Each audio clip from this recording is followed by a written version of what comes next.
You're tuned to The Drive on your 24/7 home of the black and gold. Steelers Nation Radio.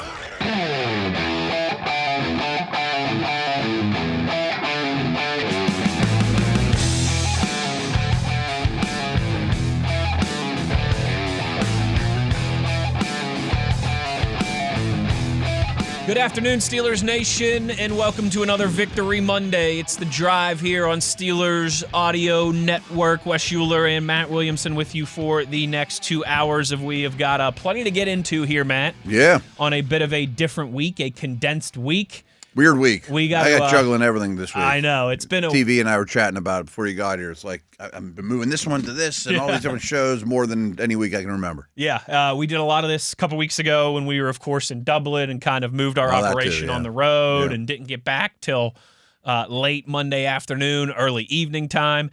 We'll have a little bit of a different week. This week is kind of today will be our day to recap a great game, yeah. 23-9 victory for the Steelers over the Cleveland Browns. And then tomorrow we'll start quickly turning the page for this quick turnaround to the Cincinnati Bengals. But, Matt, it was a 23-9 victory for the Steelers. I wouldn't call it completely a blowout, but a decisive, I think, start-to-finish performance. I think it was a very business-like performance. And like, if you didn't care one way or another about the Browns or Steelers, or if this was the Thursday night game and you're in Chicago or Seattle, you might be like, kind of boring game, if you didn't have anything invested. It's like, not a ton happening here, but I never was threatened by the Browns. I thought the best team controlled the action pretty much from the start and asserted, not dominance, but asserted their strength and that they were the better squad for sure. And that played out basically from start to finish. There wasn't any real moments where it's like, oh no, they're coming. That Viking moment in Dublin. Exactly right. I didn't see much of that. And one of my biggest takeaways is defensively, I thought they created a lot of havoc and splash and big plays, and frankly could have had a lot more. I mean, 4 or 5 near interceptions. Mm-hmm. I'm not even blaming them for it, but what if they would have picked off 2 of those? Fumble negated by the TJ Watt offsides as well, too, at one point. A couple real close to being big splash plays on that side of the ball. And then on offense, I thought the opposite, in that very few negative plays. Mm-hmm. I mean, not every play was a home run but you were getting 2 yards on 2nd and 4, or you know what I mean? Like, very few sacks or turnovers or just tackles for loss or negative plays in general. And on offense, I really think this sells the coaching staff short, but really a Rodgers thing too, because he's the one on the field at the line of scrimmage, and that Browns defense is really formidable. Yes, it is. Right. That continues to be something to me that is growing.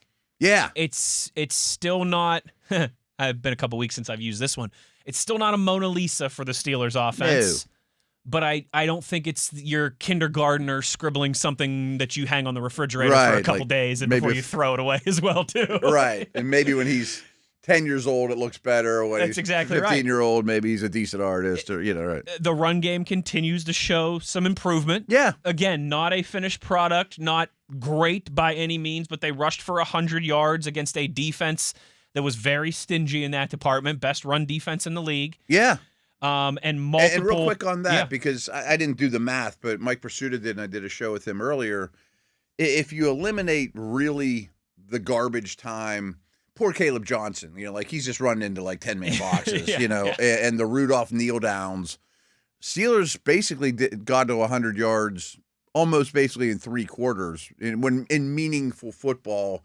And averaged well over 4 yards a carry just on that stuff. Yes. Not the running into the boxes, eating up clock time. Yes, correct. Absolutely. And some more of those explosive runs that we had been kind of jonesing for. Not a big 20, 30, 40, 50-yarder, but Jalen Warren had an 11-yarder. That counts as an explosive play. Yeah, chunks. Kenneth Gainwell had a 10-yarder. That counts as an explosive play. Jonnu Smith with a 10-yard carry as well, too. And then Caleb Johnson with a 9-yarder right on that precipice. So I liked what we saw in terms of, again, not a finished product, not a work of art, but moving in the right direction there. And I think you can say the same about the pass game as well, too. I thought so, too, yeah. I mean, drove the ball down the field a little bit more. A little bit more down the field. Another solid performance from DK Metcalf, 4th straight game with a touchdown for him. Yeah. That first play of the game, which I thought was awesome. Darnell Washington, a 36-yarder on the first play from scrimmage. DK Metcalf had a 25-yarder as well, too. I know the benchmark for explosive passes is 20 yards. But you had a 12-yard reception from Connor Hayward, 12-yard reception from Roman Wilson, 11-yard reception from Pat Freiermuth, more of that intermediate stuff. Yeah, and 2 touchdown passes. 2 touchdown that passes. Happens every week now. No turnovers for Rodgers. And once again, Matt, I know it wasn't the touchdown, but every game that the Steelers have played in this country, in the United States of America, Jack Nicholson, the departed, in this country, yeah. We don't walk around with automatic weapons. In this country, the Steelers have scored points on their opening drive of every single game so far. 2 touchdowns, I didn't realize that. 2 field goals. The only opening possession all season that they don't have points was at Croke Park in Dublin against the Vikings. So again, a lot of these things that we talked about heading into the season. Yeah. They're not valedictorian level success yet. No, but they are moving in the right direction. It's funny because that was exactly what I was going to say too. Is some of the concerns? Time of possession is getting better. It's getting better. It's really trending the right direction, no doubt.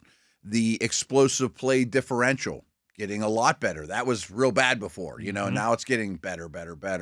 The sack differential was, it was crazy in the wrong department for the first few weeks. Right. And now it's flipping back, massively correcting. And they're, some of the things we talked about in the offseason, it should be this team's God-given right to lead the team in lead the league in sacks. Well, they're trending that way in a big way, and you're getting sacks from Queen and Ramsey and, like Vince Williams and Hilton used to, and, from everybody, and Herbigs and Madman and all those things. Harmon, and then there was one other too. Whatever. The throwing touchdowns and red zone's good and all that kind of stuff too. Red zone's another great one. Yeah, I feel like we're like good analysts because we've kind of nailed what they should do and this is how they should do it, and they seem to be agreeing with us, and it's coming around. Exactly right. And I think this was what you wanted to see against this team that, yes, has a strong defense. It does. But also, I mean, we know, like the Browns, they are maybe in a way kind of trapped a little bit in the same formula that the Steelers were in a couple years ago when they were bouncing back and forth between Pickett and Trubisky and Mason Rudolph of like, you can win some games, but it has to go exactly according to this format, to this script. You got them off of that script early on. Dylan Gabriel threw the ball, it was 52 times, right? 52 times. I think he dropped back 58 because he was sacked 6 of those. Exactly right. That is not the way. I mean, if you told me he dropped back 58 times, that can't be the plan. Can't be the plan. Right. And I think we all would have liked the Steelers' chances to win if we would have known that was the case. Quinshon Judkins, 12 carries for 36 yards. Matt, I'm no genius, but I can do the quick math on that one. That's 3 yards per carry. Yeah. For a guy that was top 5 in rushing in the league going into yesterday. Yep. I think just job accomplished across the board. Yeah, you beat me to it on him, too. That was the exact next thing I was going to say is the 2 players in this game I feared most were Myles Garrett, obviously, and Judkins, who I think is their best offensive and best defensive player. The show I do with Pursuit, I did with Rob King. He's like, I don't think I mentioned Myles Garrett in the play-by-play. And Judkins was a non-factor in this game, too. Non-factor. Right. 12 carries for 36 yards. You would have signed in blood for that. Absolutely. Before kickoff. And same with Myles Garrett. And how about that, Matt? How about some credit for Broderick Jones? Played really well. I mean, perhaps his best game in the black and gold, his best game in a Steelers uniform. I think at least certainly since, this year when he moved to the left side of the offensive line. And it wasn't just him, it was everybody on that offensive line. No, I mean, he got help. No doubt. Not every snap, but he got help. There were some moments where Rodgers was under duress and had to get rid of that thing quickly to be expected. But his sack avoidance was really good. Very good. Yeah. He got rid of it quick when the pressure was coming, and he made just enough moves. And listen, he's not mobile 30-year-old Aaron Rodgers anymore. No, he's not going to just sprint away from people. But he still has the savvy to when he can diagnose it and sees it coming, can buy himself that extra half second that he needs. Because he knows where it's coming from. He knows exactly right. His game brain is so evolved at this point. Even like how he moved Hayward around for the touchdown pass. He's like, exactly right. Exactly right. He was, right. A couple series before that, he was trying to do a similar thing with Pat Freiermuth down the field, and I just don't think Pat saw him, and it was a longer developing play, so that's understandable. But yeah, just to me, you win comfortable. Okay, we could easily look at it and say maybe you should have beat him 30-9 or 33-9, but you win comfortable. It's never in doubt. I think if one or two of those picks that were super close, it might have just been blowout. Could be a completely different story. And again, I never thought they were really challenged. Never. Right. I mean, even at halftime there when it was only 9-3 and it's still a one-score game and Cleveland's getting the ball coming out of the half, like I was never super worried. About it. And Steelers again kind of bookending, I guess that's the wrong way to put it because that would be at the beginning and the end of game, but points on their first drive of the first half, points on their second drive of the second half, or first drive of the second half, pardon me. Each half, first possession yielded points. I said that very sloppily. Yeah. When you have time to prepare for the half, they came out and put points on the board. They came out and put points on the board. Those to me are, again, those are some of the things that we've been looking for. Those are the things that if this defense is going to develop like we think they can and be one of the best units in the league. If the offense can continue to grow and just get to that above average to slightly above average standpoint. Just keep baby stepping, They're starting to check those boxes to hit a lot of those indicators that we've been laying out here for the last couple months. Yeah, and you would think they're not little things. I was about to say little things, but like it's pretty clear how they're using their tight ends now. Yeah. They may not have known that in going into week one. We like all these guys, but how's the best way to use them? If you're Freiermuth, you're not thrilled about it, but not everyone can play all the time. Sure. The Anderson is glaring, addition / the way of using things. Now it's minor, but I just want to throw it out there. But like Caleb Johnson got 6 carries. Like, is this the beginning of his process of okay, maybe? I think so. Come November, you're going to be comfortable with him too. Like we saw so much of this on defense because of their injuries. They had to play Ekwale and Eccles a lot. Eccles, and for the most part, they've all been successes. But now you know what you have, even if they're the depth guys. You know what I mean? Even with someone like Sawyer as well, too. Yeah. A lot of those guys played a lot of snaps, and you at least know who they are and how to use them now. The running back room is starting to shape up a little bit, too. Like, pretty clear Warren's the one, even if the box score is a little grayer than it was. But he's clearly the best player in that room. You know what I mean? And, even we had some questions about the wide receiver room, which scares me outside of Metcalf, to be frank. But Miller was clearly the 2, and Roman was the 3. And, he only ran 8 routes, but you could see their roles. They didn't want 3 receivers on the field hardly at all. Right, right. They didn't have to. No, and that's something that continues to be part of the game plan. Yeah. Certainly now, especially in the second straight week. For the second straight week, Darnell Washington did lead the Steelers tight end room in snaps. 47 for Darnell Washington out of a possible tight end 59. One, he's tight end 1 right now. Yeah, he's tight end 1. And do you think that is the case even if the Steelers were to line up? Hey, maybe, I think it is going to be every week now. Maybe this Thursday, Cincinnati's a good example. A defense that's not as stout in the run game. I do. You think that's the case moving forward? Which I love. I mean, I've been calling for this. We've been calling for this. I think he's just so hard to play against, even if you don't use him much as a receiver. But they are using him more and more as a receiver. He's running more routes. He's a ridiculously big target. You could tell Rodgers trusts him and is lobbying for him, I'm sure, too. And I think Rodgers carries some weight in this. Just a little bit. Right. Just a little bit. And I don't think Freiermuth's even in the doghouse. It's just there's only so many snaps to go around. If Anderson's going to be out there 20-plus snaps and Washington's well over 40 into the 50 neighborhood, well, Metcalf's going to be out there, running back's going to be out there. What's left? You know? Absolutely. And John, who's playing on passing downs a lot. Yes, he is. Yes, he is. Freiermuth's, unfortunately, is kind of getting scraps. 47 snaps for Darnell Washington out of 59 for the offense. Yeah. 41 for Jonnu, so not terribly far behind. No. Pat Freiermuth with 21. Connor Hayward with 6.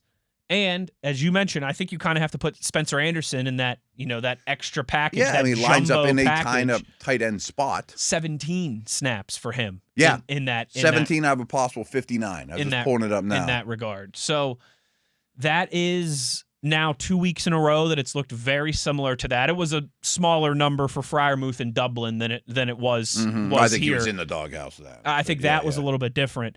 And I don't think that means that we're going to see Freiermuth in a relegated role the entire season. I think at some point he'll have a big part to play in this offense. His time will come too, right. His time will come too, but I think that's kind of, again, we spent so much time in OTAs and minicamp and particularly training camp, when the Minka trade had been made and all those things as well too, talking about these tight ends, their different skill sets, how you can attack and kind of manipulate defenses with this group. That's another thing that it took some time for the offense, for all of them to get on the same page, for Aaron Rodgers to get, mogenation, as Wolf would have said, with all of his new teammates.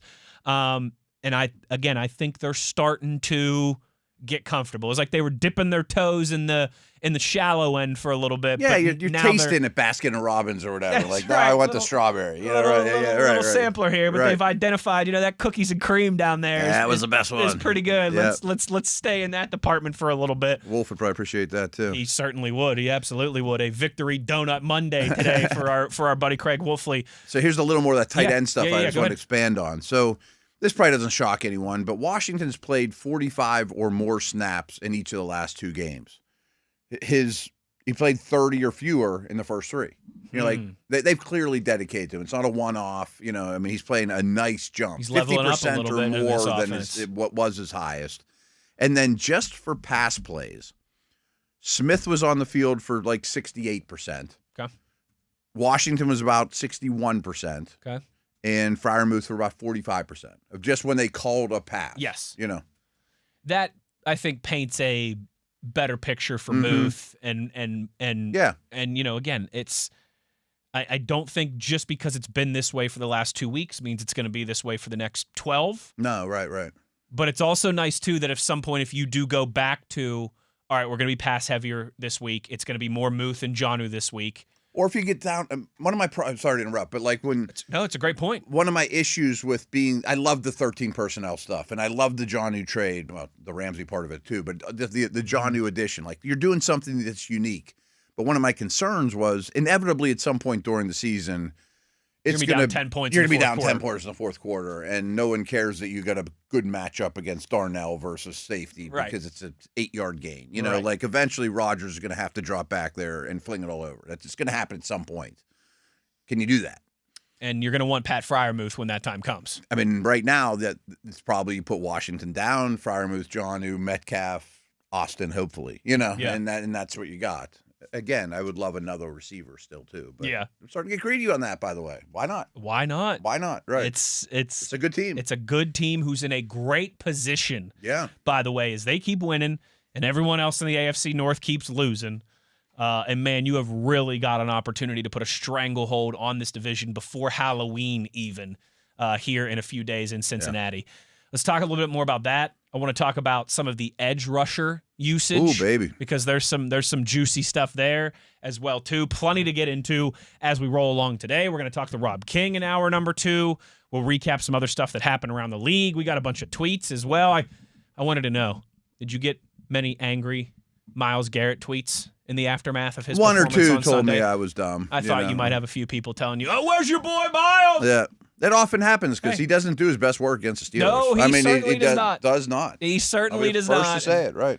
I'll be the first to play my tiny little violin, the world's smallest violin, like I'm Steve Buscemi in Reservoir Dogs for Myles Garrett and what transpired Sunday at Acrisure Stadium. Steelers 23, Browns 9.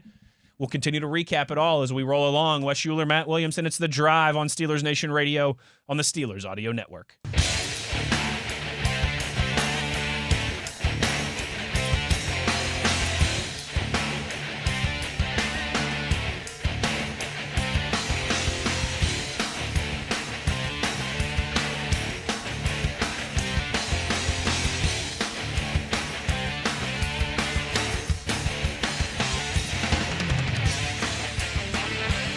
Back on The Drive here as we recap another victory for the Steelers, 23-9 over the Cleveland Browns. And Matt, how about this? Nick Herbig playing the most snaps of the Steelers' edge rushers. Yeah.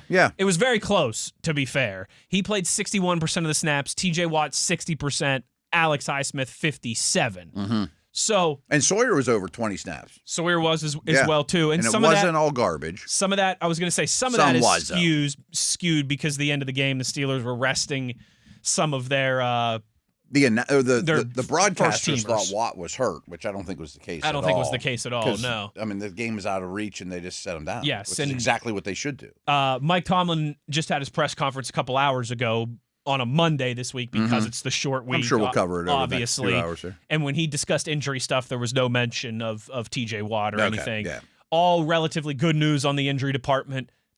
Didn't sound overly optimistic about Calvin Austin for this week, but I think it would be, Packers game at the latest.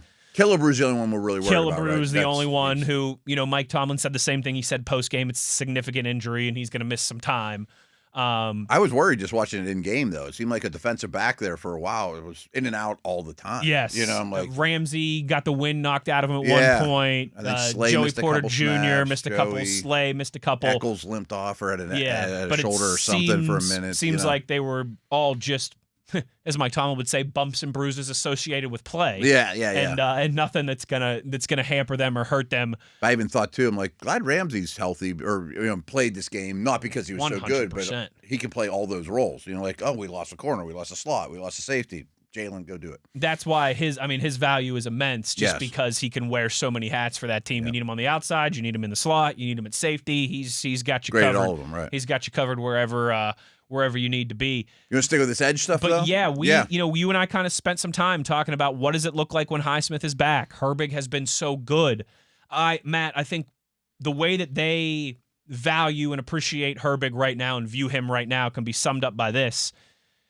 You know this, I'm sure most of the listeners do, but the Steelers introduce one of the units before every home game. Rob told me this. I was going to bring it up too. So it flip-flops. And so for the first home game against Seattle, I think it makes a lot of sense. The Steelers organization, we all know, usually leans toward the defensive side of the football. That's kind of the history of the organization. But it's Aaron Rodgers. First home game. You want him to get that pop in front of the crowd. Right. Yeah. So it was the defense that got introduced for this one. And they introduced 12 guys on that defense, Matt. I caught that, including Herbig. Yeah. They included Herbig in there as well, too. And they not only showed him that love in the intro to introduce him as an extra starter, they also backed that up with the way they used him throughout the game. A million %. So here's one stat that came out of the game, and this came straight from NFL.com. This is, not because I don't always cite, like in my stat pack, I usually don't put pressures in there because, like, who's calling that a pressure or not? Blah, blah, blah. Sure. But if it comes straight from the league, I'm going to cite it at least on the air. He had 8 pressures in this game. That's the second time this year that he's had 8 or more. 2 games he's had 8 pressures or more. He missed a game with injury as well, too. Right, and he's not a full-time player to start season, oh, by the way. There's 3 players in the league that have had 8 pressures multiple times this year. It's him, it's Aiden Hutchinson, and it's Micah Parsons. It's pretty good company. Yeah, I mean, folks, I've said this a few times, and I'm going to stress it even more and more now. He's one of the best pass rushers in the league. Period. End of sentence. Point blank, period. Full stop. Yes, and he can play either side. He's fine versus the run. He's not a liability versus the run. He's an exceptional football player. I love Highsmith. I love Watt. Herbig can't be off the field much. And I love the way that they did it, too. You got to lead. TJ's definitely the guy you sit down. Of course, age, respect, all those things. Fresh. Keep all these guys fresh. And I was a little critical of the Sawyer pick, but he's doing his job. If that's your 4th guy, is just a power player, inning eater, fine. Power, play hard, try to maximize his stuff too. I'm sure he's learning from the other 3 in the process. What a great room to grow up in too.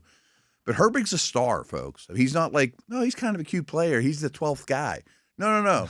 Like if you rank those 12, he might be 3rd or 4th. Right. He's a great player. He's been one of their best 5 players this season. Yeah. Forget value and position and all that stuff. If you're just listing who's been the top 5 Steelers through 5 games, right? Yeah, through 5 games. If you grade every snap they were on the field, who grades the best? He's in the top 5. No one for beats sure. him. He might be in the top 3. Right, he might be number right. 1. Just efficiency per snap. And he's really done that his whole career. He's been one that's kind of like the Warren conversation. Like, he averages a lot more yards per carry than Najee, but would he against base defenses and not have, 3rd and 8s to get a draw for 6 yards, right. which is a valid conversation.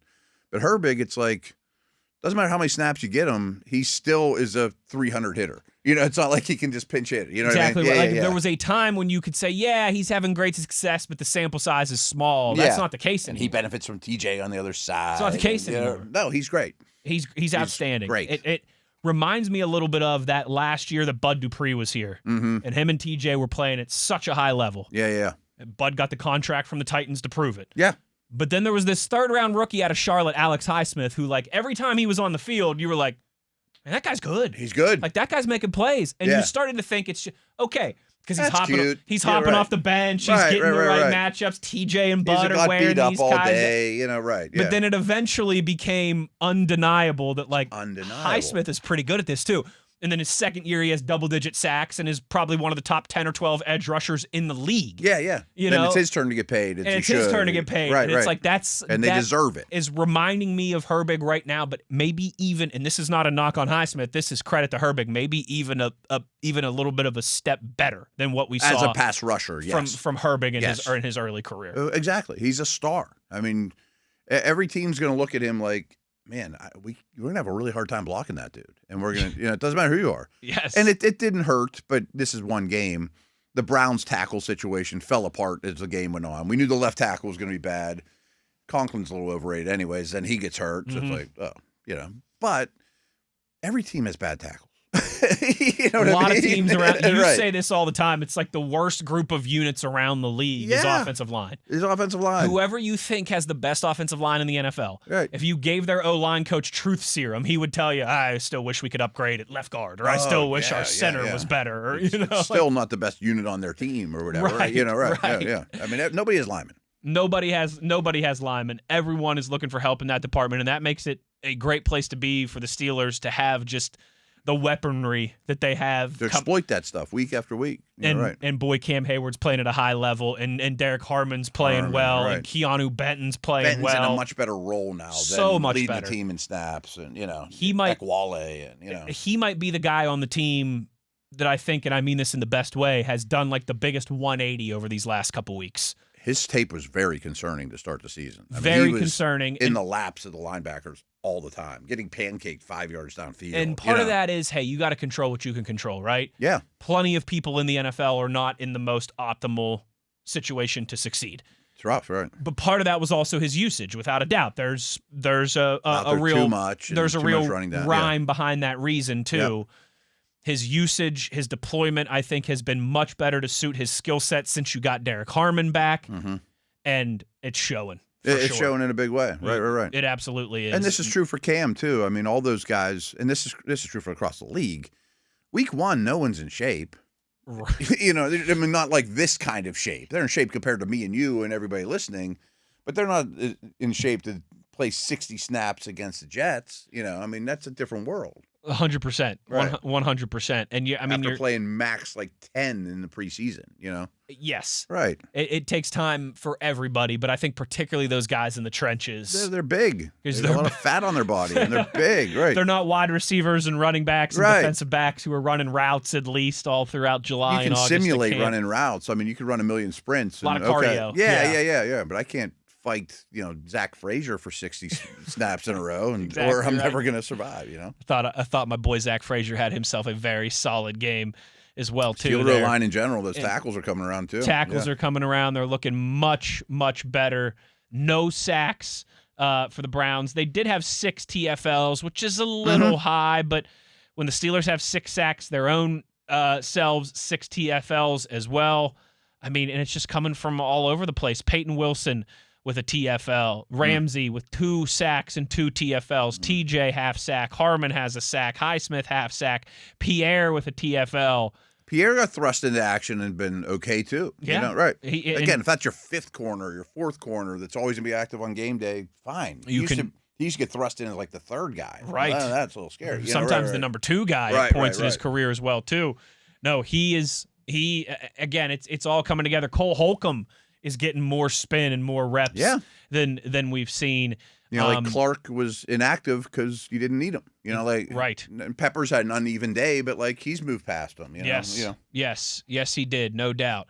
And so it's a good place to be for the Steelers defense, is performing the best that they have at this point in the season, as healthy as they've been at this point in the season.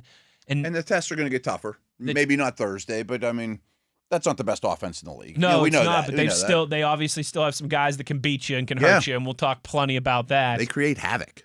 Yes, chaos, no doubt, and that is difficult for offenses, for quarterbacks. I don't care if you're a rookie Dylan Gabriel or if you're a veteran Joe Flacco. That's a tough defense to play against.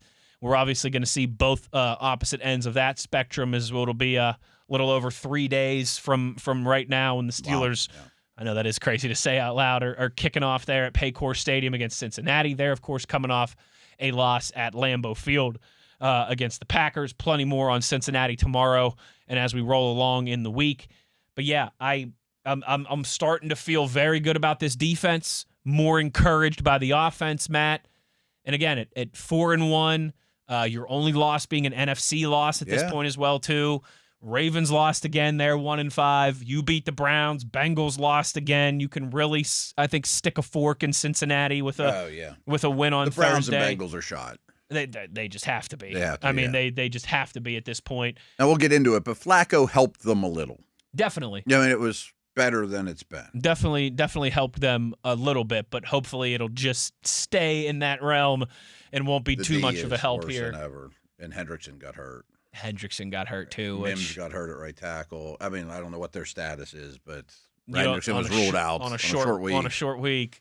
Come on, man. Yeah, it's bad. We'll get into some more of Thursday nights have not been kind to the Steelers and Mike Tomlin, especially on the road as of late. But this feels like the good opportunity, the right opponent to exercise some of those demons.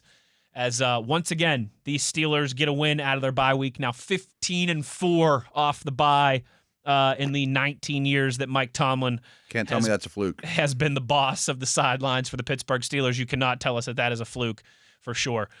More thoughts on this game when we return on the other side as we wrap up the first hour on the other side.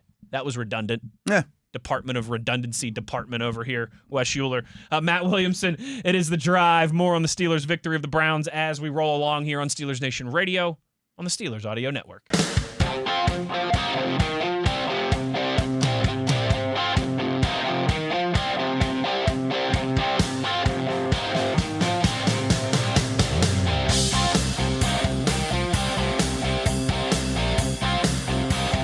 Feeling good here on The Drive on a Monday. Another victory for your Steelers as they move to 4-1. They do it in their first AFC North clash of the season. They'll have another one of those against another team from Ohio here.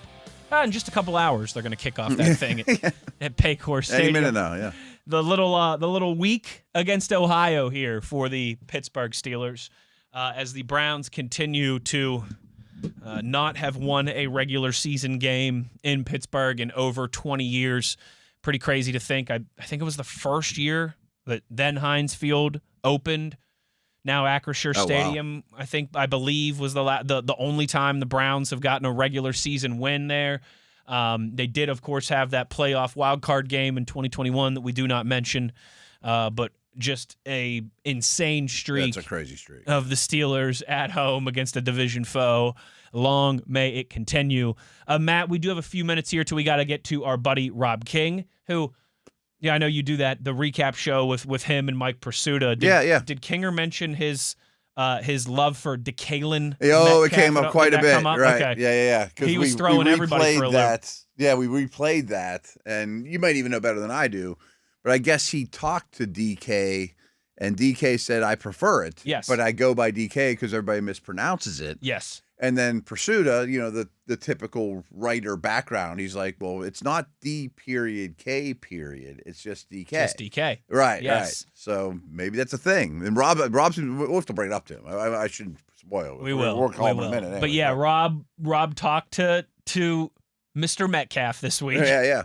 And was like, does anybody call you DeKalen? What's the story behind DK? And he said, I actually prefer to be called DeKalen, but it's just everyone messed up my name, and so DK became a nickname.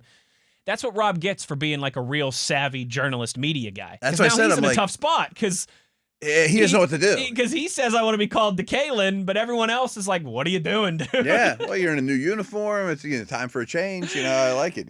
We'll get the scoop from Kinger here in just a few minutes. Yeah. But first, I didn't know when he said it. I'm like, did you make? I didn't know that was even his name. I didn't either.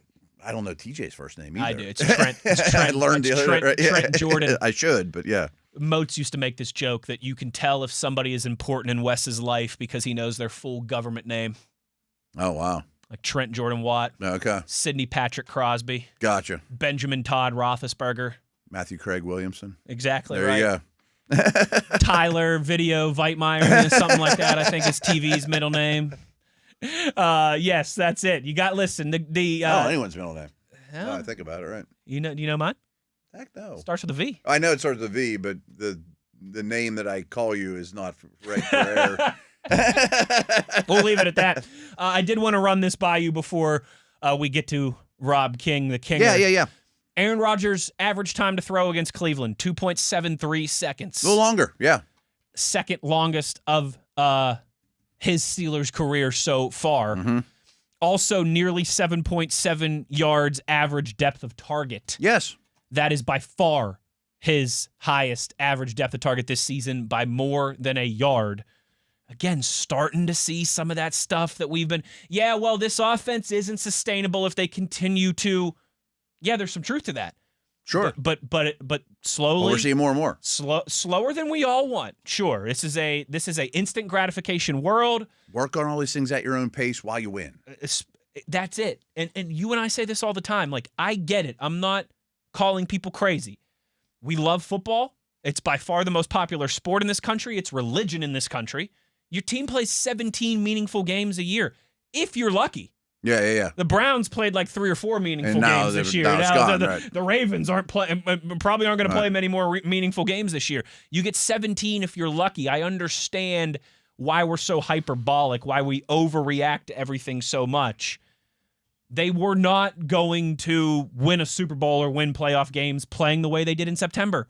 But I don't expect them to. They know that. They know that. And I don't expect them to play the way in September they do on Thanksgiving. I don't expect them to play in January the way they do on Thanksgiving. But we're starting to see some of those indicators, some of those numbers, some of those trends move in the right direction. Yeah, just in the average depth of target going up / time to throw. He bought more time. I mean, like, Lamar is always the top of the league because he'll have 2 or 3 plays a game where it's like 6 seconds. Just totally screws up the whole thing because he runs around like crazy. Of course, the Steelers are never going to do that. Patrick Mahomes running around for 9 seconds before dumping one off to Kelsey. Like, I bet Rodgers had several over 3. Because there was times he was moving around, buying time, avoiding. The Hayward touchdown pass. Exactly. Yeah. Or just rolling out and comfortable in space and not having to get it out. So I think that's part of it. One thing we talked about a lot last week, coming off that Viking game was, this Anderson-Washington, especially the Anderson thing, is that here to stay? Well, maybe you throw off it against a team that is such a good run defense. Put that guy on Garrett and max protect. Anderson can also pass protect. He's an offensive lineman. I think we saw some of that. And what I think is obvious, and it was hard to back up, but it was just something we've suspected from the start, is if you play, Rodgers is going to take what the defense gives him. This is a predominantly single high safety, big box, don't want to be in nickel and dime, Browns defense a lot. So if I got Metcalf against a corner who's a good player that they just traded for 2 days ago, I'm going to take a shot there. Yep. I'm going up top against single high. If you're going to give me a lot of too high, I'm going to dink and dunk you to death. There's no perfect defense, and he knows that better than all of us. Exactly right. If you want him to take the middle of the field, he'll take the middle of the field. You want him to take deep shots, he'll take deep shots. If you got to run it over and over and over, you got to paper cut him to death. Absolutely. And when you could open the game the way that they opened the game, I think that makes that so much more realistic as well too. Helps play with a little bit of lead, right? Yeah. Or not from behind. Not from behind, and just that corned beef package. Yeah. It was all run. We're gonna mash you in Dublin against the Vikings. But the Vikings want to be a nickel and have lighter linebackers. Exactly right. Yeah, right.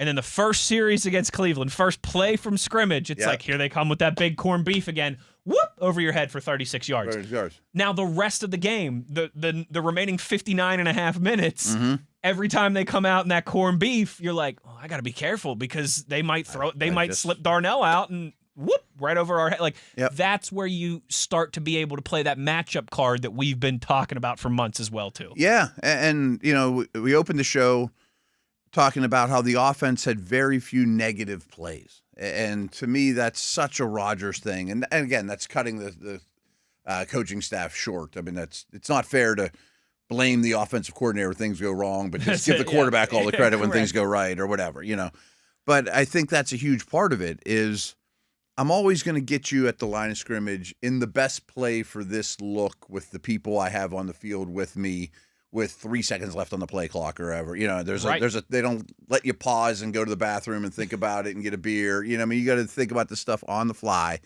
And that doesn't mean your left guard doesn't get whipped right off the bat and you get sacked or you fumble the snap or there's a drop pass or bad things are still going to happen, a holding call, blah, blah, blah, blah, blah. But if I can consistently play the right cards in poker to give myself the best chance to beat my opponent, he's always going to get you there for that. That's a great way to put it. He's going to play the odds. Yeah. Success. Well, know when to hold him, when to fold him. He's going to play the odds every time, whether it's going to be successful or not. Right. Again, there's execution errors. Right. Nothing's perfect, but more often than not, he's going to have you in the right position. Like we said, and the guys on defense are on scholarship too. They're not bad. They can make Jim plays. Schwartz guy, is known for that type of thing. Good first hour in the books here, kind of recapping everything that happened yesterday at Acrisure Stadium in that 23-9 victory over Cleveland. The guy who called the victory over the Browns will join us on the other side. Rob King, the king in the castle, will get his thoughts on the win and the short week here for the Pittsburgh Steelers. We'll do all that in hour number 2. Wes Uhler, Matt Williamson. It's The Drive on Steelers Nation Radio on the Steelers Audio Network.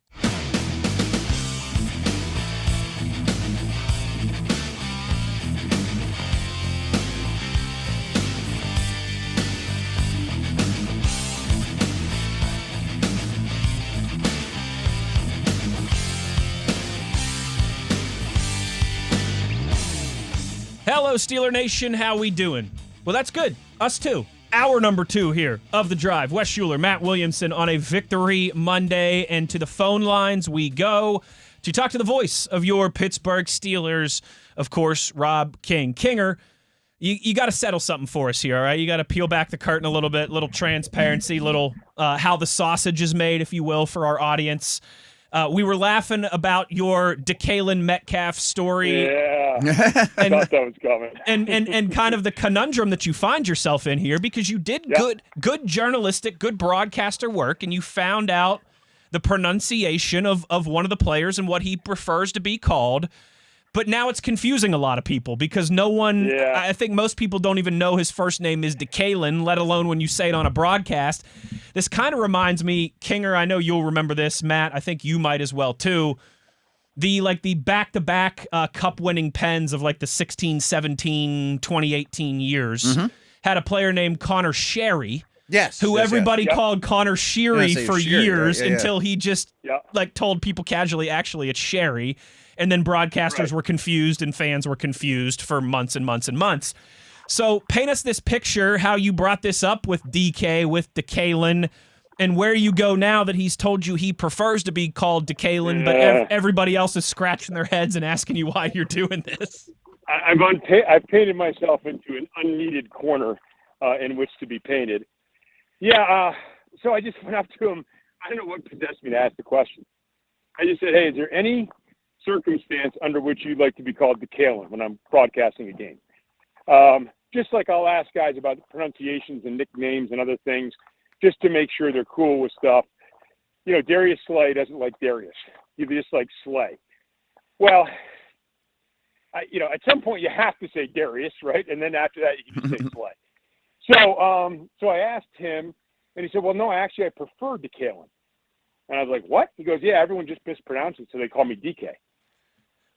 So I was like, well, do you want me to call you that? And he goes, and I can't remember it. I was like, what? What do I do now? Are you torn going forward? mean, I'm probably going to go back to DK, to be honest. And I may go up now and unnecessarily again apologize to him and tell him that. But it's not like, you have all these national broadcasters. Hockey is mostly a local game with the occasional national broadcast. The NFL isn't that way. It's a national game that has, local broadcasts concurrently. But most people are watching the game, except hopefully here in Pittsburgh you're listening to it, sound down. So it's not going to reverse the national trend, and it's only going to create some confusion. So I got DeKalen in for the touchdown, probably work it in on occasion, but I'll probably have to go back to the DK. I think I have to because that's what everybody knows him at. Well, he's playing pretty well. He's scoring every week. So whatever you're doing, just keep it up, all right. you guys. That's right. Things are starting to come around on offense. And I thought the offensive line took a nice step forward yesterday. Look, I think everything you want to do is obviously predicated on the offensive line. I mean, clearly you have to have, especially the right quarterback and some playmakers that you can get the ball to. But it starts up front. And the Steelers have said that. I mean, they've said, look, we want to be able to bully teams and use our physicality up front on both offense and defense. And it is nice when you can bring in a Spencer Anderson. And maybe Darnell Washington is just here to stay as your starting tight end because of his versatility in both blocking and pass catching. But you would ideally like your 5 to be able to beat their 4 up front. And, I just don't think that the offensive line was quite ready to do that yet. At the beginning of the season, you had, and I've sort of mentioned Max Starks, not sort of, I have mentioned Max Starks in regard to this because I had a question for him. He's the former offensive lineman who switched positions. How many weeks do you need for guys switching positions? Again, Broderick Jones has been playing right tackle. Now he's playing left tackle. Troy Fautanu played left tackle in college. Now he's playing right tackle. And I know they went through it in camp and in preseason, but Max says, no, you got to give these guys 5 or 6 games just for switching sides. And I asked him about the rookie thing and the talent thing. He said, look, if they're talented enough because they were taken in the first round. So you don't worry about the talent. You just worry about the differences on changing sides. And so I think that goes a long way to it. I think we all feel like the interior of that offensive line is pretty solid. The tackles are the ones, by and large, that are going to have to deal with the pass rush. They held up well. Now, Cleveland's a different story. They get a lot of pressure from the interior. And I thought that interior of the offensive line for the Steelers did an excellent job. We were talking to Mike Prizzuta earlier, Matt, you and I, and, the Steelers, you take away the 3 kneel downs from at the end of the game from Mason Rudolph, and they average 4 yards a carry against the defense, allowing only 3 yards a carry. Yeah. You take away the Caleb Johnson obvious runs, and the yards per carry gets even better. Now, are we trying to gloss over the statistics? No, we're just trying to point out the fact that the running game was more effective than if you just looked at the box score and said, 3.6 yards a carry. No, it was better than that. So, and that all starts with the offensive line. All credit to Jalen Warren and Gainwell and Caleb Johnson, but it has to start up front, and it is improving. It's one of the areas that needed to improve from the beginning of the year onward. If you were going to be the kind of team that you hope to be, and for me, the arrow is definitely pointing up. Definitely. Rob, and kind of maybe same church, different pew, Matt and I use that term, the team you want to be, and I think that's a great way to put it. Matt and I have been kind of following a few key indicators in that regard since training camp. Average yards per run, yards per carry was one of them. Explosive play differential was one of them. Sack differential was another one. And, man, this Steelers defensive front, it took a little time for it to come together. Cam Hayward's slower start, I think that was to be expected. You didn't have your first-round pick, Derek Harbin, for the first couple weeks of this season. Because of that, it felt like Keanu Benton was a little miscast. You lose Alex Highsmith for a period of time as well, too. But I think finally they've gotten healthier. They've gotten everybody up to speed. Nick Herbig has continued to prove and emerge to star-capable qualities here at this point. If they are going to be the team that they want to be, I think the defense is starting to check a lot of those boxes and looking the part. Yeah, they are, and I think you underscored all the main points there, Wes. There was the hold in with Cam Hayward and week one, I think because of that and because there was no Harmon, I did not have a great feeling about week one against the Jets because you knew what they were going to do based upon the personnel they have and based upon what we saw at the end of last year, which was especially that playoff game, the Ravens just sledgehammering it at the Steelers and the Steelers incapable of stopping it. So what were they going to do? They were going to do that. And look, we've talked about this before. Injuries are going to happen, and that's why you have to have that good depth. It's impossible to have great depth everywhere, by the way, in a team. That's just it's not going to happen. And no offense to anybody else, but I think we saw what a gigantic loss not having Deshaun Elliott was out there. Yeah. Gets a sack in Minnesota, gets an interception, leads the team in tackles this week. He's a really, really good player. So I do think that the defense is coming together. I do think it starts up front. If you really want to unleash the full powers of your corners, it's a pretty simple formula in an ideal world. And of course, nothing's quite ideal, but you stop the run. Okay, great. Then you force them into second or third and long. And what are they going to want to do? They're going to want to throw. So guess what? Now you have three corners who you love. Joey Porter Jr. added, with the additions of Slay and Ramsey, who had 2 sacks yesterday. Now you can blanket coverage, and you have such faith in those guys. Now you can start bringing blitzes. I mean, Deshaun Elliott had a sack last week. Jalen Ramsey had 2 sacks this week. Matt and his Matt Stats talked about how much more they're blitzing. Patrick Queen being effective in that regard. It is starting, and to me, it starts with stopping the run, but you have to have that personnel behind it and a scheme that fits it. And right now, it's looking like all of those things are starting to drop into place. Let's stick with Queen a little bit because I think he can get overshadowed with some of the star power on that side of the ball and some of the new faces, Ramsey and Slay, et cetera, Harmon. But I think they've weaponized Queen a lot more as just an attack player. He's a phenomenal athlete. I mean, you watch the games live in the building, you really see his speed and change of direction and explosiveness better than you do on TV. I think Queen's turning the corner with the team right now. Well, I mean, he's a 2-time Pro Bowler, and I know Pro Bowl and All-Pro aren't the same things, but it's not like he's not decorated. But Matt, I wondered what they were going to do when they got him and how they were going to utilize him. Because in 2022 for the Ravens, he had 5 sacks. And then the next year when he was a second-year All-Pro, he had 3.5 sacks. And for the Steelers, they did not utilize him that way. He had 1 sack last year. Now he had 129 tackles, right? Tackling machine. But is that absolutely the best use of him? And he had 3 interceptions in his last 2 years combined in Baltimore. So is he going to be a cover guy for you? Is he going to be a blitz guy for you? Does he have to be one or the other? Can he utilize him both ways? Well, I just think we saw that they really weren't utilizing him in anything but coverage for the most part, with the Steelers last year. Now this year, we're seeing more and more of the full range. This is a guy, to use the old cliche, he's got a lot of tools in his toolbox. You're not just handing him a hammer and saying, "Hey, go fix the sunroom." You're giving him the whole tool belt and saying, "Let's get the job done." And he's got a varied tool belt. There's a lot of things he can do, and you're right. I think you're really right to point him out because I think he's been excellent, and I think we're starting to see. You talk about up front and you talk about personnel. But you have to utilize that personnel in the way that best fits their skills. And I think we're seeing, Patrick Queen be unleashed more because of the fact that you have better personnel around him. A couple more minutes here with Rob King on the Drive on the Steelers Audio Network.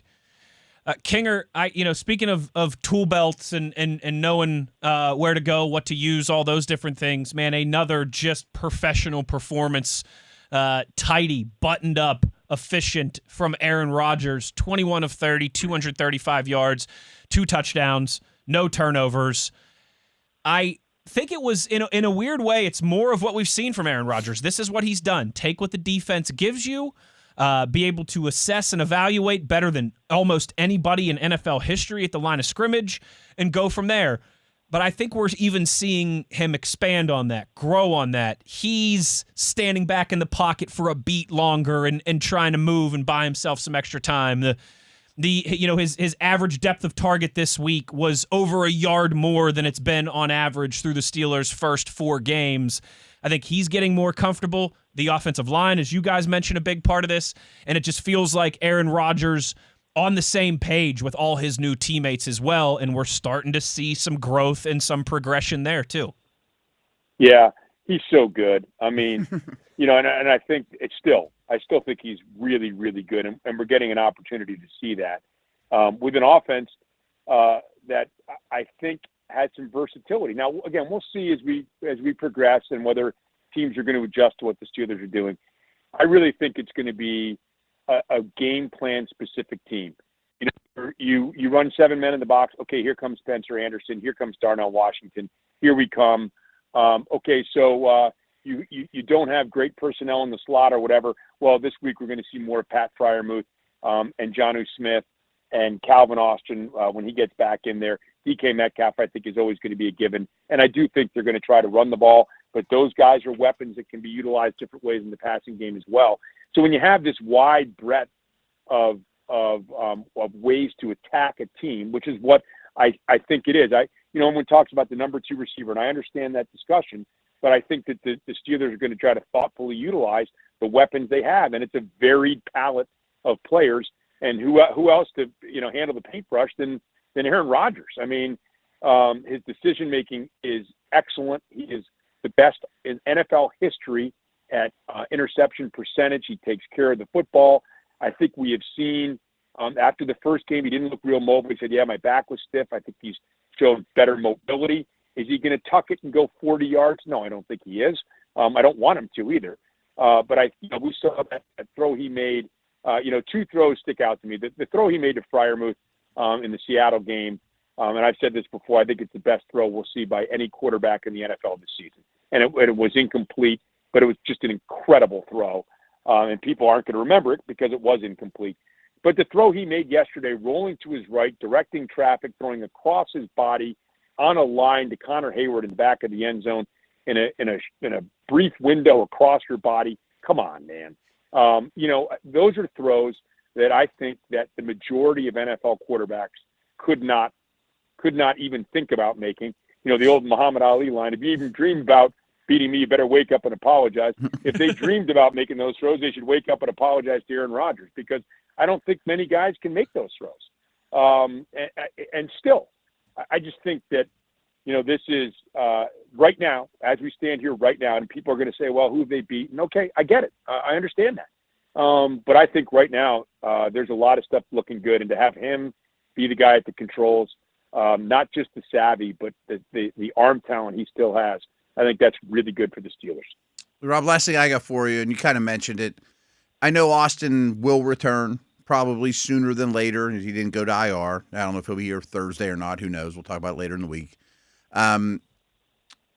But as I've been doing shows and sitting here in studio and talking through Steelers stuff with you guys and, Mike as well, I think I'd be a little more aggressive on that number 2 wide receiver. The season's going well.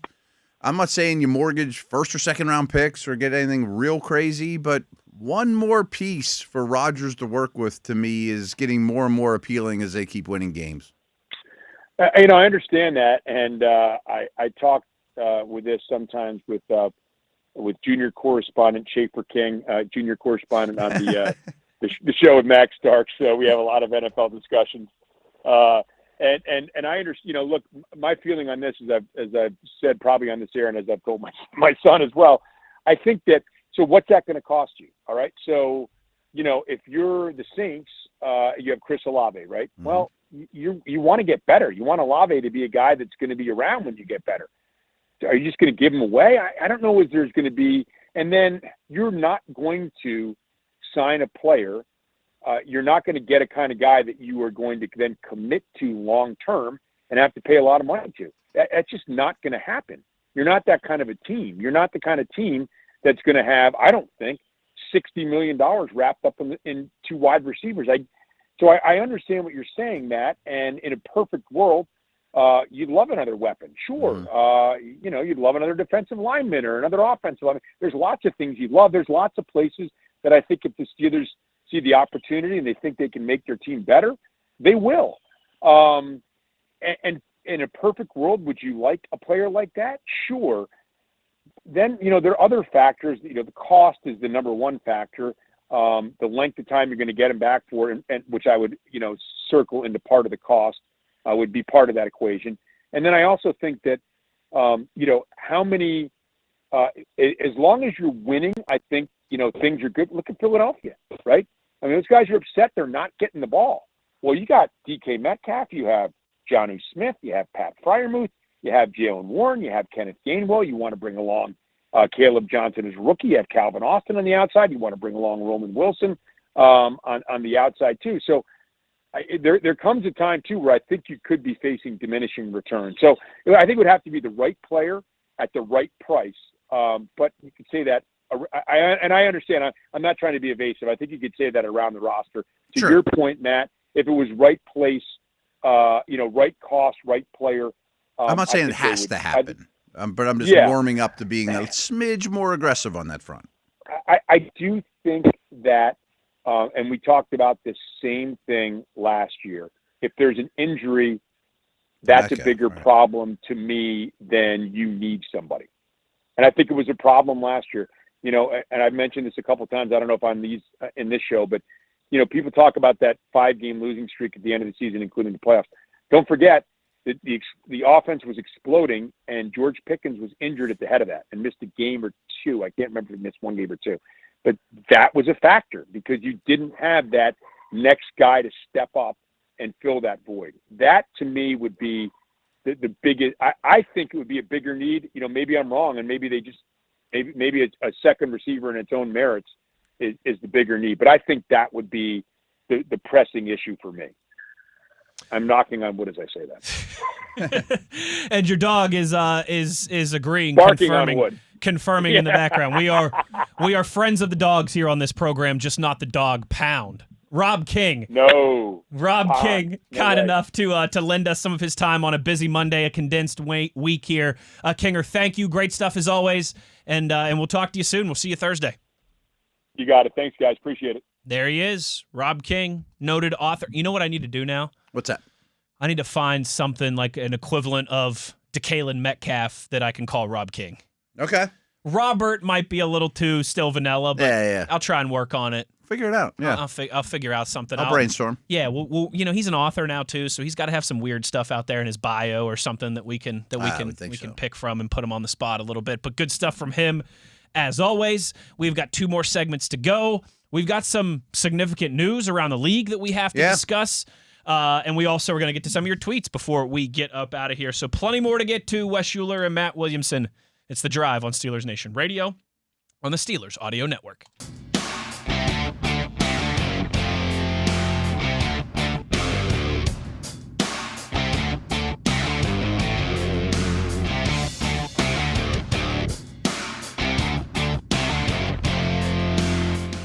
Well, Matt, we've got our first, coaching change, firing of the NFL season.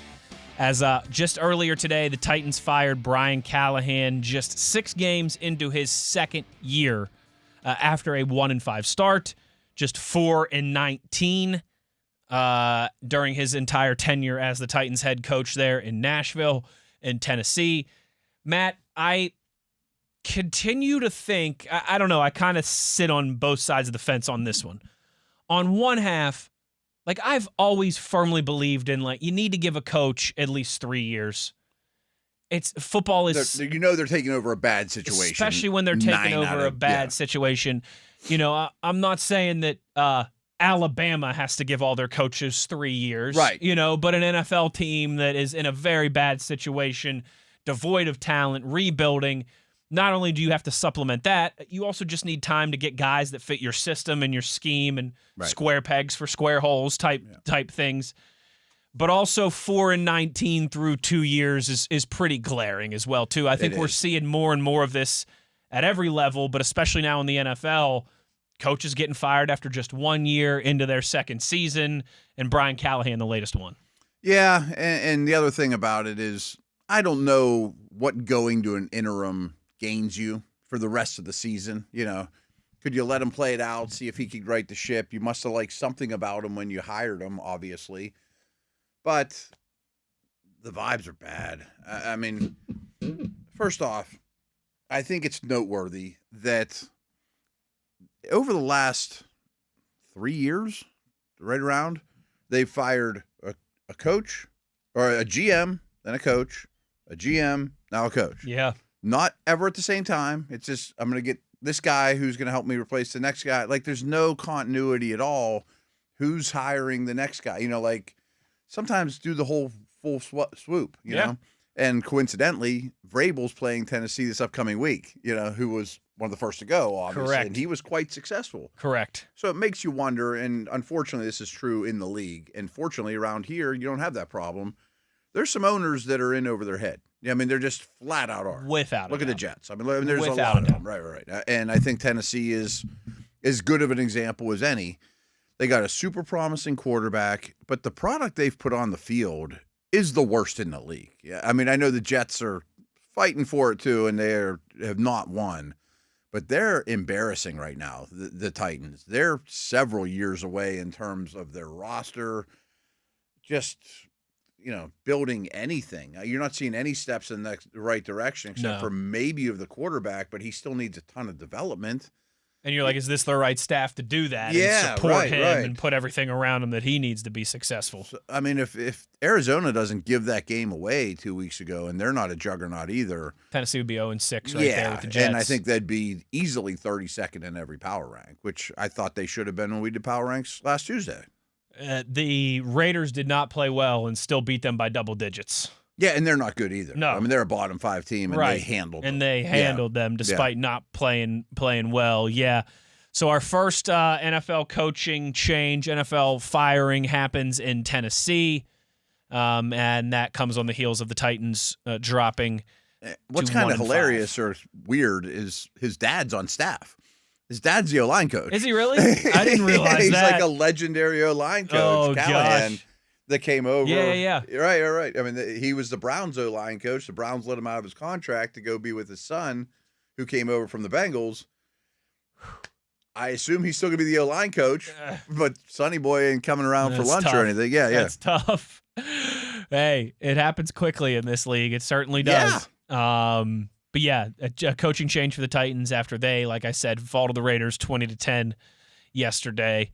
And that is the first one in the National Football League. Won't be the last. Will not be the last. In fact, there's some warm seats, man. I bet you we'll probably get another here in the month of October at least. I think that's probably true. If I had to guess.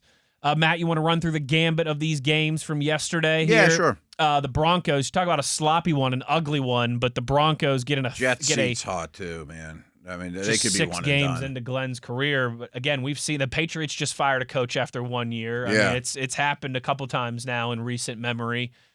I'm shocked Denver didn't win this by a lot more, to be honest with you. Denver's D is great. Their offense still struggled. But, I mean, all you need to know is Justin Fields completed 9 passes. This is staggering. Was sacked 9 times and ended up with -10 passing yards as a team. -10. Staggering. They went backwards more than they went forward. As you quite often like to say, they could have snapped every pass play and spiked it into the ground. And been better off. Yeah. Except for the handoffs. I mean, every pass play. It's like historically bad stuff from the Jets offense. Awful. And where do you go? No, right. I mean, what do you do? They're going to lose a lot of games. They are going to lose a lot of games, and it's going to be a long back half of the season for everybody there in Gang Green. That's for sure. That one was the early morning London game yesterday, of course, at Tottenham Hotspur Stadium. One more of those to go next week. I know there's one next week. I don't know Jacksonville how much longer plays. I should know that, but it's kind of like a home game for Jacksonville. Rams, maybe. Yeah, it is the Rams. Is it the Rams? You're right. So that's your early morning game there, a weird one, 13-11. You see that score all the time as the Broncos take down the Jets. And then the Colts, Matt, they continue to find different ways to win. Yeah, you need them to score 30-some points, they can do it. You need them to win a defensive struggle, they can do it. Colts 31-27 over the Cardinals to move to 5-1. Yeah, Jacoby Brissett led the Cardinals, and they were better off than I would have thought. Yeah. But I give the Colts credit. Like you said, they can win pretty much any way you want. Taylor, Daniel Jones, Warren, they got some star power now. They sure do. Yeah, they're in good shape. We'll see them here in a couple weeks. Total sidebar, but they had the full roof open of Lucas Oil Stadium. Yeah. You and I have been to Indianapolis a million times for the Combine. I've also, between regular season and preseason, I think I've done 3 Steelers games there as well, too. I need to see that. I need to do something there with that stadium open. That looked awesome. It did look cool. Like the whole roof is open, the sun's shining in. That Beautiful day. That was really cool. They should do that more often. Yeah. I understand they can't do that in February for the Combine. It'll be a little too cold, but maybe next time the Steelers 40 times. Maybe next time the Steelers are out there, they can open up the roof for us. Speaking of places that could be making coaching changes, the Miami Dolphins certainly would be on that list. Yeah, bad vibes there, too. Bad vibes there. They drop a close one at home to the Chargers, 29-27. Chargers just needed to find a way to win and kind of they did zap that 2-game losing streak, and they did. And the Dolphins fall to 1-5. They're not as miserable a watch as like the Titans. They're not. They move the football. They've got some Lamborghinis and some Ferraris on that offense. Right. But it's just bad vibes. But it's bad vibes. They're losing a lot of close. Change. They lose a lot of close games. They fall to 1-5. That division is the Bills and the Patriots, and a lot of as the Dolphins and the Jets have just one win between them, and certainly not getting any better in Miami. Speaking of those Patriots, they got another victory. They kind of did exactly what we predicted, Matt. Go down to New Orleans. May was fantastic, though. Outstanding. Yeah. And they had 22 first-half points. Just a field goal in the second half, but that was enough for the Patriots to move to 4-2 with a 25-19 win in New Orleans. And the Saints are another one that they're not as hard to watch as Tennessee or the Jets. Or they just don't have a lot of great players. I'd much rather watch the Saints. I'd watch the Saints and the Dolphins play 3 times before I'd watch the Jets and the Titans play once. Yeah, exactly. They're just not. They don't have good enough players yet. No, they don't. And perhaps one of the more surprising results of the weekend. The Panthers somehow hanging around at 3-3. I never know what to do with them. Yeah, I don't either. But they beat the Cowboys 30-27 there in Charlotte. I know exactly what to do with the Cowboys. It's always going to be a high-scoring game, and Dak's always going to put up numbers. And I'll be honest, Pickens has been phenomenal. With Lamb out, it hasn't slowed them down. I've got him on both of my big money fantasy teams. Me too, and it's been nice. He's carried me to some victories here. Yeah, but. That's about all they got going for them is Dak and George Pickens at this point. Their defense is terrible, too. Defense is terrible. They're scoring points and losing games. It feels a lot like the Bengals of last season. A lot. Scoring points and still finding a way to lose games. Hey, who saw the Panthers being 3-3? Yeah, I don't know what to make of them. I don't either. And one of the games that we kind of had circled to watch this weekend, Matt, down in Jacksonville, a tight, low-scoring one between the Jags and the Seahawks, but the Seahawks find a way. Both of these teams now 4-2. The Seahawks a perfect 3-0 on the road. They continue to just know how to win games on the East Coast like nobody else on the West Coast. It's wild. Seattle 20-12 over the Jags. And I think the Jags were bad in this game. I think Seattle, as we talked about on Friday, is a one tier above them as a franchise right now.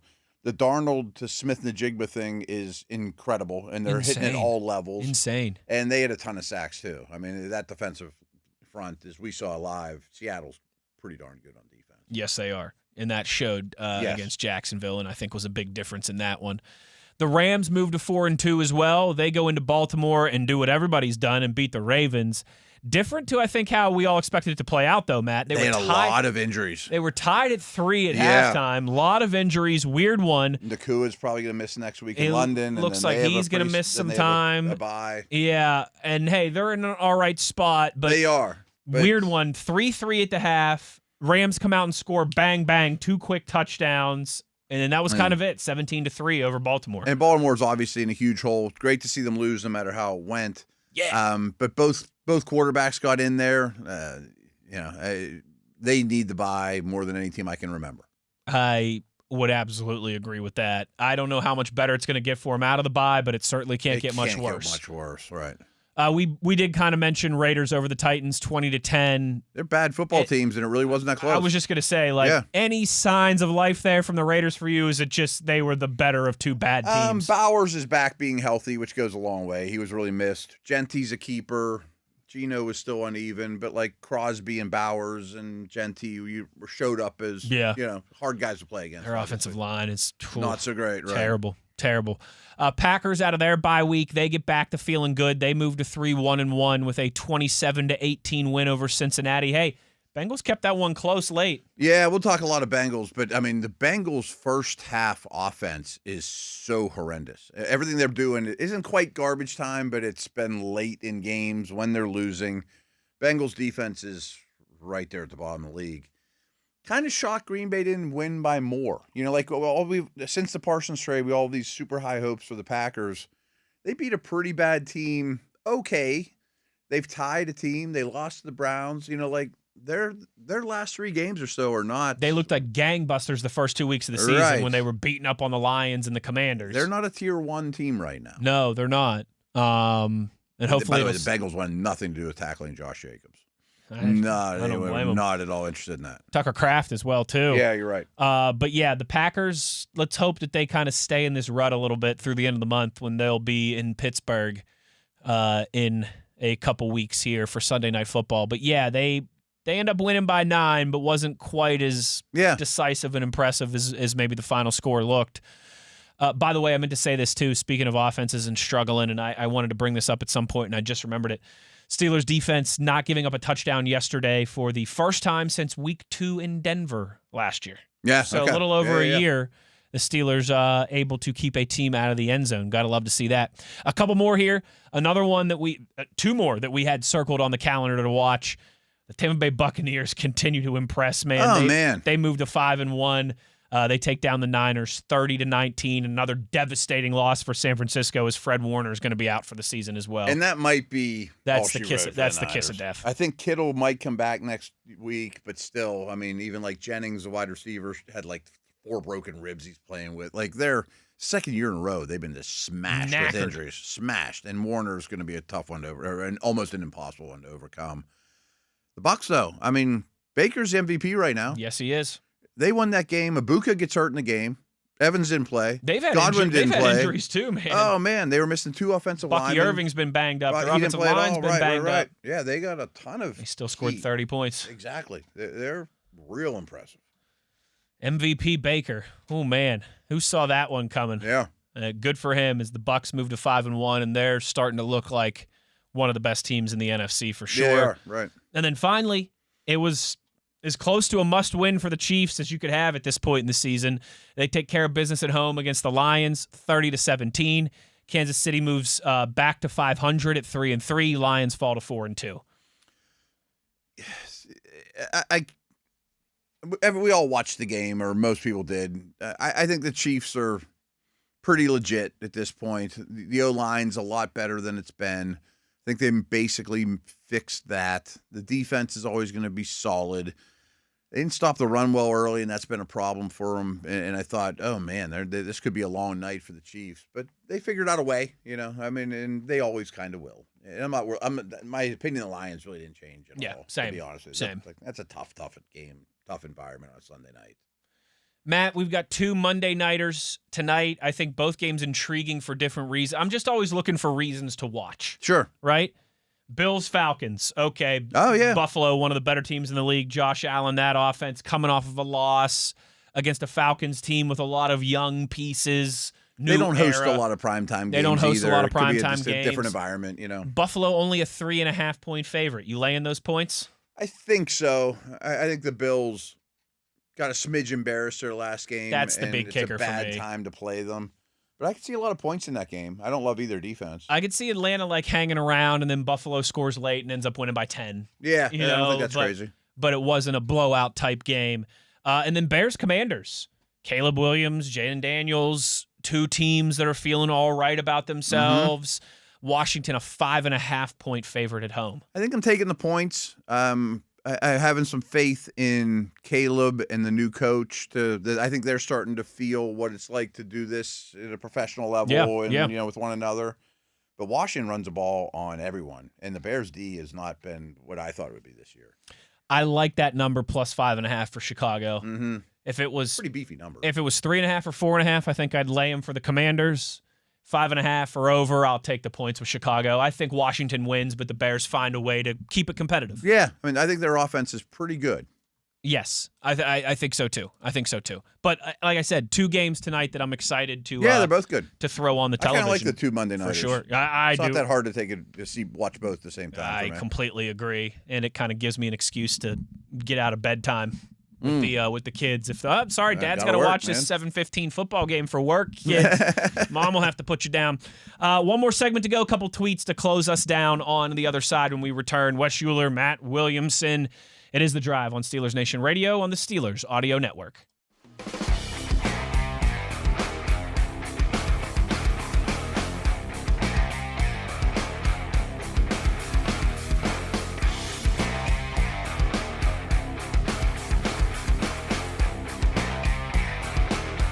Down the home stretch here on a Victory Monday as the Steelers take care of business out of the bye week, take down the Browns 23-9, and you guys have tweeted some thoughts and some observations. Let's get to some of these before we get up out of here. Does that work for you, Mr. Williamson? Absolutely.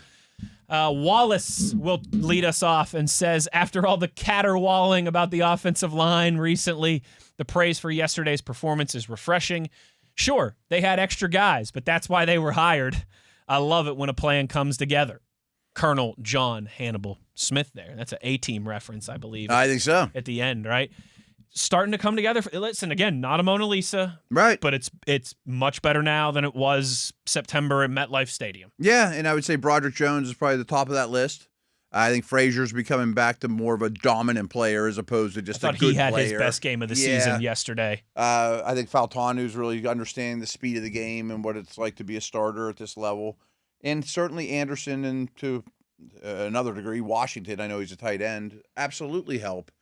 Now, I don't mean to rain on the parade, but we haven't seen the depth challenged. You know, I mean, Anderson would fill in a spot if a guard got hurt. You'd feel comfortable about that, but then you lose that side note. You know, Sure, that's a good point. Nothing bad's happened to that group yet, you know, and it probably will. You're unfortunately correct in that assessment. You know. I hope it doesn't. Hope it's one of those outlier years. Let's keep I want them all to grow together and you know, and young talented players. No doubt. Brad tweets, it says, how about a little love for Harmon this week? And how do you think Benton and Cam looked? I know their stats were limited, but that's not necessarily an indicator of play. I think we gave some love to Harmon. He's been very active. He's been a much needed extra piece for that defensive line since he returned from injury. I think he's exactly what you want out of a first round pick who's still getting his feet wet, but he's contributing and not making mistakes, not hurting you in any way. He's only played in 3 games in his career. A big body in the middle that is very active, plays hard. I'm fine with it. I'd probably, to be honest, go back and watch Hayward and Benton a second time. I haven't been able to do that. It's been a weird week. But I didn't think that they were liabilities at all, that's for sure. You know, I'm not worried. I think they're properly slotted for where they need to be in terms of what's being asked of them, rotation, snap counts, usage, all that good stuff. So I think the D-line's in a really good spot right now. I think so, too. I think they've figured out that rotation, that usage. They've got different body types. They've got a lot of square pegs for square holes and round pegs for round holes. And Black and Ekwale are useful as well. Yeah. Absolutely. Matt tweets us and says, great win yesterday. Can we start hyping Jalen Ramsey as a Defensive Player of the Year candidate? He seems to make a game-altering play every game.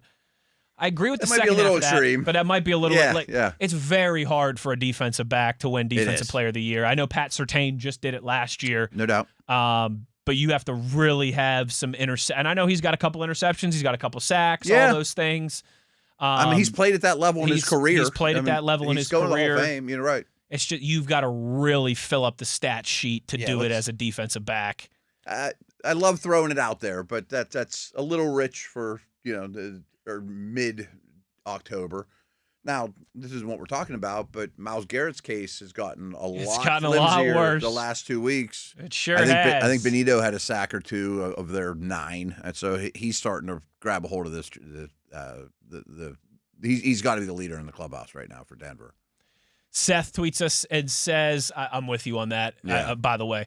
Seth says, great win for the Steelers. Looking ahead to Thursday, Mike Tomlin 2-9 in road Thursday night games. Last win on a Thursday night on the road was 2016 in Indianapolis. Mm-hmm.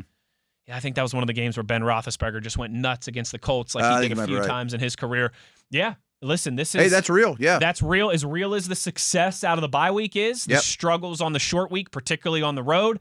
I would point out I don't think Mike Tomlin is alone in that. I would say I don't think that's a unique stat. The numbers for teams going on the road on the short week are not great across the NFL, but I think this is a good week to get that moving in the right direction. Yeah, and I haven't seen the line, but I was told that they're a substantial favorite here on Monday, the opening line. I want to say it's like 6.5 or 7.5, something like that. I mean, and since he's got a lot of problems, that's a teaser for tomorrow. I'm going to really dig into them. Oh, tomorrow's going to be Cincy heavy on the show. Yeah, they got issues. They have issues, and they are many. Yeah. Last one here. AJ tweets us, couple quick hitters, okay? More than likely to happen before next season. Number one, Broderick Jones is extended or Pat Freiermuth is traded? I would say Jones extended is more likely. I think so, too. I don't think either's insane. If he keeps doing what he's doing, I think that's going to handle I don't want to be itself. looking for a left tackle. Same. I also want to keep everything. And you don't even have to it. extend him, folks. You could just fifth year option. You could just fifth year option. And Maybe that's what he meant. Yeah, that buys you another year to make that decision. Number two, more likely to happen. Steelers play in the AFC Championship game, or Aaron Rodgers plays next season. I think those are kind of tied together. Yeah, say if one happens, I bet the other one If the does. Steelers are in the AFC Championship game, I bet you there's at least a I'm going to say Rodgers is more likely. Sure seems like he's having fun. I know before the season started, he said something along the lines when he went on McAfee's show there at St. Vincent College when they had that crazy day with the broadcast.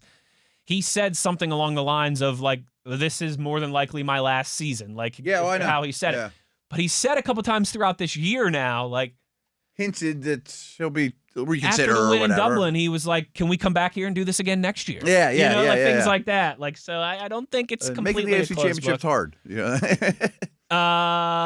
More than likely to happen. Steelers trade for a wide receiver number 2, or they draft a first-round quarterback in 2026. Yeah, they both could happen. I'm still going to say that they draft a quarterback. I think that there's a great chance that they draft a quarterback in the first round of 2026, particularly because of how many first-round graded quarterbacks I think they're going to be coming down here in the draft. And along those lines, this week probably isn't the week to do that because we're so condensed. But the next week we got 5 days without a game to react to. We'll get more into it. Back into that. 100%, Matt Williamson. We're also going to get more into some of that overview stuff that you did of turnover differential, sack differential, explosive play differential next week when we have some more time to kill as well. But that will do it for us for today. Thanks to Rob King for joining us. Big shout out to our video producer, Tyler V, Mr. TV, for keeping us handsome on the YouTube. And a big thank you to Le Magnifique, Matt Williamson. I'm going to continue to try and work in the Mario Lemieux-themed nicknames there. That'll do it for us today. We'll be back tomorrow with plenty on the Bengals as we continue to navigate this short week. Take care, everybody, and we will talk to you soon. It's The Drive on Steelers Nation Radio on the Steelers Audio Network.